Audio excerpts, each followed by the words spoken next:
নমস্কার, আমি সঞ্জয় রয়েছি আপনাদের সঙ্গে। আপনারা দেখছেন এক্সপ্রেস মিডিয়া।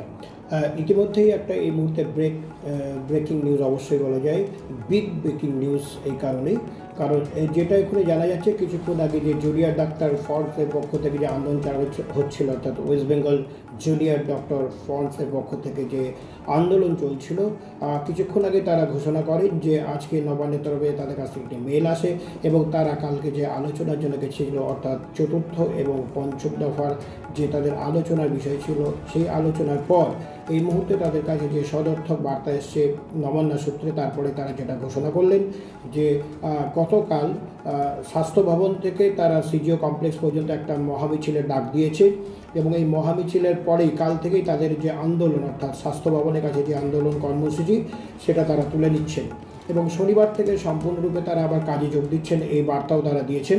আসল উদ্দেশ্য হলো যে তাদের যে দাবিগুলো ছিল, অর্থাৎ মূলত 5 দফা দাবি নিয়ে তাদের এই আন্দোলন ছিল, আমরা সবাই জানি। এবং এই আন্দোলনের প্রথম দাবি ছিল যে অভয়া বা তিলোত্তমার বিচার হোক এবং দ্রুত সেই বিচার কার্যকর করতে হবে এবং সেই প্রক্রিয়াকে দ্রুত আরও স্পিড দিতে হবে। সেই মতো আমরা জানি যে প্রথম যে দফা দাবি ছিল, সেই দাবি পক্ষে যে সিবিআই তদন্ত চলছে, কারণ এই সিবিআই তদন্তে হাত দেওয়ার পর থেকে রাজ্যে তার উপরে আর কোনো বিষয় থাকে না, ফলে সিবিআই তদন্ত করছে। দ্বিতীয় দাবি ছিল কলকাতা পুলিশ কমিশনার তার বদলি বা বদল, সেটা ঘটে গেছে আমরা জানি। এছাড়াও স্বাস্থ্য ভবনের অধিকর্তাদের বদল যারা চেয়েছিলেন, সেগুলো রাজ্যের তরফ থেকে তাদের বদল করা হয়েছে এবং তাদেরকে নতুন করে সেখানে তাদের নতুন করে স্বাস্থ্যকর্তা এবং পুলিশ কমিশনার নিয়োগ হয়েছে, সেটা আমরা দেখতেই পেয়েছি।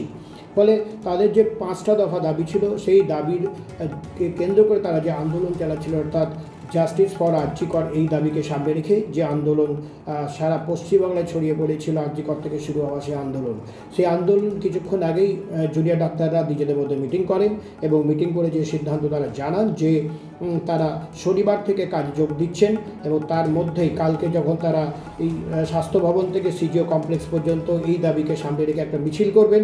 এবং তারা এটাও বুঝেছে যে এই মুহূর্তে পশ্চিমবঙ্গে যে অবস্থা, অর্থাৎ একদিকে যেমন বন্যা পরিস্থিতি এবং সর্বত্র ঘাটাল, মেদিনীপুরের বিস্তৃত অঞ্চল, বাঁকুড়া সহ বিভিন্ন জায়গায় আমরা দেখেছি যে নদীর জল, অতিরিক্ত জল এসে পরে বন্যার সৃষ্টি হয়েছে। ফলে সেই জায়গায় দাঁড়িয়ে তারাও চাইছেন যে মানুষের কাছে পরিষেবা পৌঁছে দিতে এবং সেই দাবিকে সামনে রেখে তাদের যে পরিষেবা সেটা তারা পৌঁছে দেবেন। এবং শনিবার থেকেই আমরা যেটা জানতে পারছি, তারা কাজে যোগ দিতে চলেছেন বলে এখনও পর্যন্ত তাদের ঘোষণা থেকে পরিষ্কার। তারা যেটা জানাচ্ছেন যে নবান্ন তাদের কালকে যে মিটিং, অর্থাৎ 5 ঘন্টা প্রায় মিটিং হয়েছিল এবং সেই মিটিংয়ের পরে যে সিদ্ধান্ত এবং নবান্নের তরফ থেকে যে সিদ্ধান্ত জানানো হয়েছে, তারা কার্যত খুশি, কথা বলাই চলে। এবং তারই পরিপ্রেক্ষিতে এবং তাদের যে দাবিগুলো, তারা রাজ্য সরকার একদিকে যেমন কিছু বিবেচনা করা, পাশাপাশি তাদের যে দাবিগুলো ছিল, প্রথম 3টে দাবি, সেগুলো যেহেতু কার্যকর হওয়া, অ্যারেস্ট হওয়া, অধ্যক্ষকে অ্যারেস্ট করা, সিবিআই ইত্যাদি বিভিন্ন পজিটিভ বার্তা পাওয়ার পরেই তারা আন্দোলন তুলে নেওয়ার ঘোষণা করলেন। এবং যেটা জানা যাচ্ছে, শনিবার থেকে সারা পশ্চিমবঙ্গের অর্থাৎ 26টি মেডিকেল কলেজে আবার জুনিয়র ডাক্তার কাজে যোগ দিতে চলেছেন এবং তাদের কালকেই সেই আন্দোলনে কালকেই আন্দোলন তাদের শেষ হয়ে যাচ্ছে, সেটাও তারা জানিয়েছেন। এবং আন্দোলন শেষের আগে তারা যেটা জানাচ্ছেন যে স্বাস্থ্য ভবন থেকে সিজিও কমপ্লেক্স, অর্থাৎ সিবিআই যে দপ্তর রয়েছে, সেখান পর্যন্ত তারা একটা মিছিল করবেন এবং সেই মিছিলে রাজ্যের সমস্ত স্তরের শুভবুদ্ধিসম্পন্ন মানুষ, ডাক্তার, ইঞ্জিনিয়ার থেকে শুরু করে সবাইকেই তাদেরকে যোগ দেওয়ার কথা বলেছেন। কারণ তারা মনে করেন যে আন্দোলন তারা তৈরি করেছিলেন, অর্থাৎ জাস্টিস ফর আরজি কর, সেই আন্দোলন শুধুমাত্র সেই আন্দোলন আর আরজি করের নয়, এখন সমগ্র মানুষের আন্দোলন হয়ে গেছে। ফলে সেই জায়গায় দাঁড়িয়ে সব মানুষকে নিয়ে তাদের এই আন্দোলনের শেষ পর্বে এসে তারা এই একটি মিছিল করতে চাইছেন এবং সেই মিছিলের ঘোষণা তারা কিছুক্ষণ আগেই করেছে, আমরা দেখলাম। 9 আগস্টে ঘটনাকে কেন্দ্র করে পশ্চিমবাংলা সহ সারা ভারতবর্ষে যে আন্দোলন গড়ে ওঠে, ন্যায় বিচারকে দাবিতে সঙ্গে রেখে আরজি কর থেকে যে আন্দোলন শুরু হয়, আরজি কর দিচ্ছে ডাক, অভয়া বিচার পাক, সেখান থেকে শুরু করে সমস্ত কলেজ, সমস্ত মেডিকেল কলেজ, সমগ্র স্তরের সাধারণ মানুষ থেকে শুরু করে বিভিন্ন পেশার মানুষ এই আন্দোলনের সাথে সম্পৃক্ত হয় ন্যায় বিচারের দাবিকে সামনে রেখে। আমরা এবং আপনারা সবাই এই ঘটনা প্রবাহের সাক্ষী, এই আন্দোলন নানান উত্থান পতনের সাক্ষী। সেই জায়গা থেকে আপনারা জানেন যে মাননীয় মুখ্যমন্ত্রীর সাথে আমাদের যে মিটিং হয়, সেই জায়গা থেকে সুনির্দিষ্ট কিছু বক্তব্য বেরিয়ে আসে। সিপির স্যারের পদত্যাগ, রেজিগনেশন এবং পরবর্তীকালে তা ট্রান্সফার হয়, ডিএমই ডিএইচএস এর অপসারণ এবং তাদের ট্রান্সফার হয়, এগুলো আমরা সবাই পরিলক্ষিত করি। এবং এর পাশাপাশি বিচারের দাবিকে কেন্দ্র করে সুপ্রিম কোর্টের মধ্যে আমাদের যে লড়াই, সেই লড়াইকে আমরা জোরদার করেছি এবং ভবিষ্যতে আরো দীর্ঘস্থায়ী করব এই আশা আমরা রাখি। এই দাবিকেও সামনে রেখে আমাদের যে লড়াই, সেই লড়াই চলবে। আপনারা দেখেছেন ন্যায় বিচারের সব ঘটনাকে কেন্দ্র করে সিবিআই এর দিক থেকে তদন্তের গতি প্রকৃতি আমরা বারবার জানতে চেয়েছি। আমরা মনে করি অতি দ্রুততার সাথে এই তদন্ত প্রক্রিয়া শুরু হওয়া উচিত। আমরা দেখেছি যে সেখানে সন্দীপ ঘোষের অ্যারেস্ট হয়েছে, তারা থানার ওসিকে অ্যারেস্ট করা হয়েছে। আমরা মনে করি এগুলো আমাদের আন্দোলনের একটা অগ্রগতির পথে বড় পদক্ষেপ। এর এই পাশাপাশি আমরা আমাদের কলেজে সেফটি সিকিউরিটির প্রশ্ন এবং রেড কালচারকে গড়ে তোলা, যে ভয়ের পরিবেশ কলেজ ক্যাম্পাসে গড়ে উঠেছে, আমরা দেখেছি এই জরুরি, এই ঘটনাগুলো কেন এত জরুরি। যাতে থ্রেড কালচার, দুর্নীতি যাতে না থাকতে পারে সেটা সুনিশ্চিত করাও কিন্তু আমাদের কর্তব্য। সেই জন্যই কিন্তু এই প্রসঙ্গগুলো এসছে এবং আজ যে ডিরেক্টিভ এসছে তার মধ্যে কিন্তু খুব সুচারুভাবে এই জিনিসগুলো এড়িয়ে যাওয়া হয়েছে।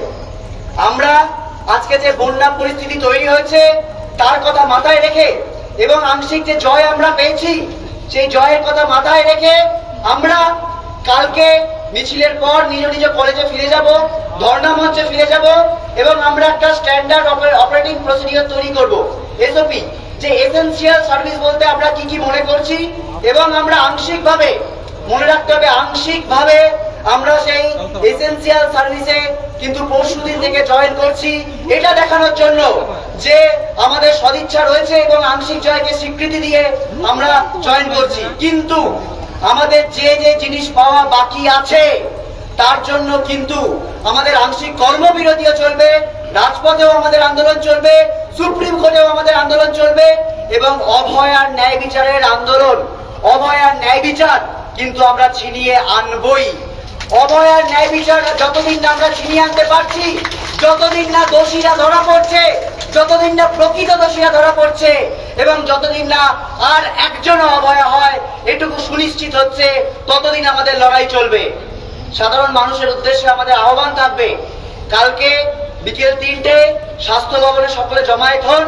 স্বাস্থ্য ভবন থেকে সিজিও কমপ্লেক্সে আমরা যাই, সিবিআই এর কাছে আমরা আমাদের এই কণ্ঠস্বর পৌঁছে দিই যে আর কবে, আর কত দেরি, যত দ্রুত সম্ভব এর বিচার হোক, এই তদন্ত প্রক্রিয়া শেষ হোক এবং তার পরদিন থেকে পশ্চিমবাংলার বিভিন্ন জায়গায় আমরা গতকালই ঘোষণা করেছিলাম যে হুগলি, মেদিনীপুর, মালদা সহ বহু জায়গা বন্যা দুর্গত জায়গায় রয়েছে। আমাদের কাছে বহু মানুষ বহু ত্রাণ সামগ্রী অলরেডি দিয়েছেন, সেটা খাবার, শুকনো কাপড়, ত্রিপল হতে পারে, ওষুধ হতে পারে। সেগুলো সহ আমরা মেডিকেল টিম হিসেবে, অভয়া ক্লিনিক হিসেবে প্রত্যেকটি জায়গায় কালকের পর থেকেই পৌঁছে যেতে চাই এবং প্রত্যেকের কাছে বার্তা দিতে চাই যে আমাদের এই আন্দোলন আসলে সাধারণ মানুষের আন্দোলন। আমরা আংশিকভাবে কাজেও ফিরব এবং আমরা প্রত্যেকটি বন্যা দুর্গত এলাকায় কালকে থেকেই পৌঁছে যাওয়ার চেষ্টা করব, যাতে আমাদের ওপর এই আঙুলটা না তোলা হয় যে আমরা তো বিচার চাইতে আসিনি, আমাদের নাকি অন্য রাজনৈতিক অভিসন্ধি আছে। আমাদের এক এবং একমাত্র লক্ষ্য অভয়ার বিচার এবং আর একটাও যাতে অভয়ার না হতে পারে।